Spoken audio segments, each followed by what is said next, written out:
Ah, Verdun, tu me lâcheras jamais tranquille, Verdun, ça ne se peut pas. Qu'est-ce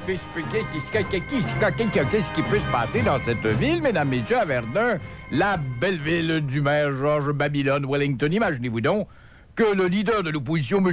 Petit-Mé Pinet, a été victime d'un attentat. Et voilà que des cinéastes songeraient à tourner un film. Bref, il a eu à goûter au même scénario que John F. Kennedy, sauf qu'on l'a manqué. Oui, lors des funérailles de son frère, à qui il ne parlait pas depuis 35 ans, M. Petit-Mé, en sortant la voiture funéraire, a été victime d'un attentat, n'eût été de l'intervention de ces gorilles.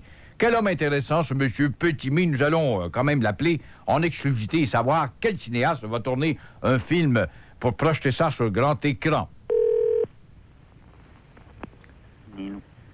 Petit-Mé? Oui. C'est Gilles Proulx.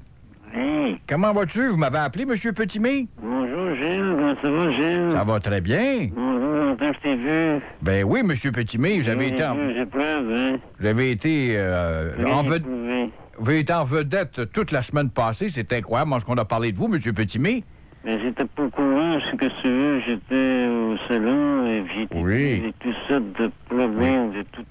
Oui, je comprends bien. M. Petit-Mé, le leader de l'opposition à l'Hôtel de Ville. Vous allez reprendre vos activités à l'Hôtel de Ville quand même bientôt? Oui, M. Proulx. Oui. Mais M. Petit-Mé, ce que je comprends pas, comment il se fait qu'on a fait tant de bruit que la funéraille de votre frère, que nous aimions beaucoup, mais vous lui parliez pas depuis 35 ans, M. Petit-Mé? C'est exact. Comment ça se fait que tout d'un coup, vous avez des larmes de crocodile?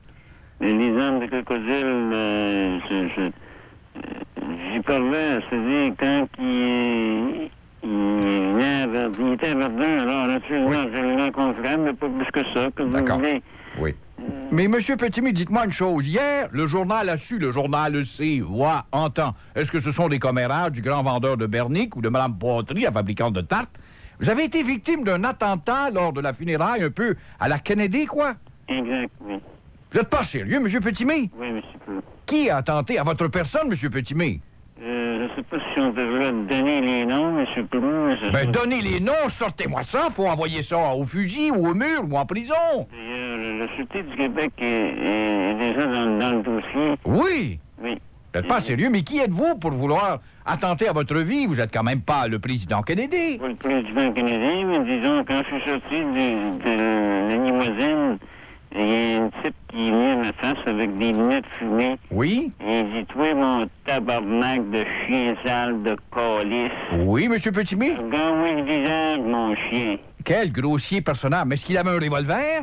Ah non, il n'y a pas de revolver. Il n'avait pas de revolver. En un mot, c'était un fou. Ça se passait à Verdun, n'est-ce pas? Je sais pas ça, Verdun. Ah, ça se passe à Verdun. On comprend très bien dans ce cas-là, M. Petit-Mé. C'est là qu'il y a des oiseaux rares. Hein? Il y en a un autre après qui est revenu, ils sont semblables. Oui? Il dit, toi, là, il dit, je te souhaite que tu crèves au cul, tabarnak. Oh là là, mais quelle grossièreté dans la ville de Verdun, la ville de Georges Babylone Wellington. Le village de Wellington était mouvementé. Il y avait même des gens, des conseillères comme Mme France Lecotte, là, Oui, la chanteuse. qui étaient faire... Expectorat. Fatigant et fatigante.